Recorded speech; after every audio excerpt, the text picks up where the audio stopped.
Le classicisme français est un mouvement littéraire et artistique qui s'épanouit principalement au XVIIe siècle, sous le règne de Louis XIII puis surtout de Louis XIV. Il correspond à une époque de centralisation politique, de grandeur monarchique et d'affirmation culturelle de la France en Europe. La littérature classique cherche avant tout l'ordre, la mesure, l'équilibre et la clarté. Les écrivains classiques considèrent que l'art doit imiter la nature humaine universelle tout en respectant des règles précises héritées de l'Antiquité grecque et romaine. La raison domine les passions et la recherche de la perfection stylistique devient essentielle. Le classicisme se développe dans un contexte intellectuel marqué par la philosophie rationaliste de René Descartes, dont la pensée valorise la logique, la méthode et la maîtrise de l'esprit. Les auteurs classiques privilégient une langue pure et élégante, débarrassée des excès et des extravagances du baroque. Ils veulent instruire autant que plaire. Cette idée est résumée par la célèbre formule d'Horace, souvent reprise au XVIIe siècle, plaire et instruire.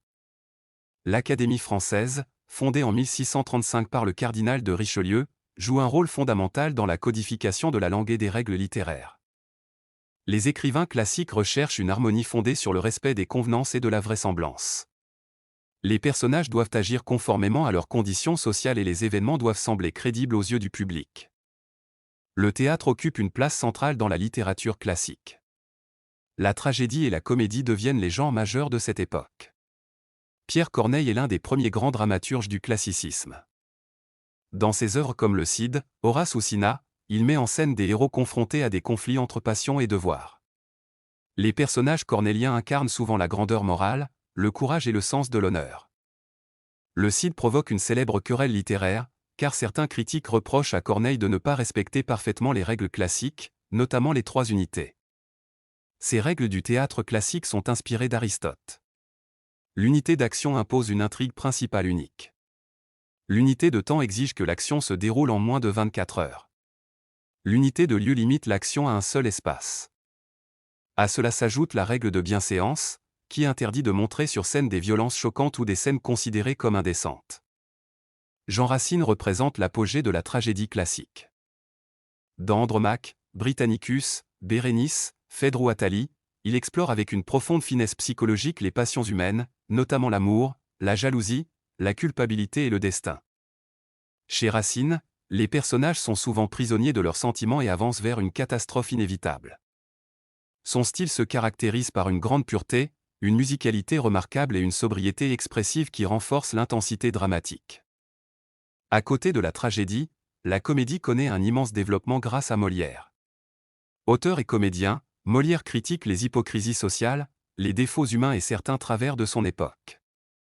Dans Tartuffe, il dénonce l'hypocrisie religieuse, dans l'avare, l'obsession de l'argent, dans le misanthrope, les faux-semblants du monde mondain, dans les femmes savantes, les excès du pédantisme intellectuel. Son théâtre mêle le rire à une réflexion morale profonde. Molière observe la société avec lucidité et crée des personnages devenus universels. La poésie classique recherche également l'ordre et la perfection formelle. François de Malherbe joue un rôle important dans la réforme de la langue poétique en imposant davantage de rigueur et de discipline. Jean de La Fontaine devient célèbre grâce à ses fables, inspirées d'Ésope et de Phèdre. À travers des animaux personnifiés, il critique les comportements humains et les réalités sociales avec ironie et subtilité. Ces récits courts possèdent souvent une morale qui invite le lecteur à réfléchir sur la sagesse, le pouvoir ou la nature humaine. Nicolas Boileau est le grand théoricien du classicisme. Dans son art poétique, il expose les principes essentiels de l'esthétique classique, clarté, raison, équilibre et respect des modèles antiques. Il critique les œuvres désordonnées et défend une littérature fondée sur la discipline intellectuelle et le goût. La prose classique connaît également un grand essor. Madame de La Fayette écrit La Princesse de Clèves, considérée comme l'un des premiers grands romans psychologiques français. L'œuvre analyse avec délicatesse les sentiments intérieurs d'une femme partagée entre passion et devoir moral. Blaise Pascal, dans ses pensées, médite sur la condition humaine, la foi, la misère et la grandeur de l'homme. La Rochefoucauld, avec ses maximes, propose une vision lucide et parfois pessimiste des comportements humains, souvent motivés par l'amour-propre. Les moralistes occupent une place essentielle dans la littérature classique. Ils observent les passions, les faiblesses et les contradictions des hommes afin de mieux comprendre la société. Jean de la Bruyère, dans Les Caractères, décrit avec ironie les mœurs de son temps et dresse une galerie de portraits satiriques inspirés de la cour et de la bourgeoisie.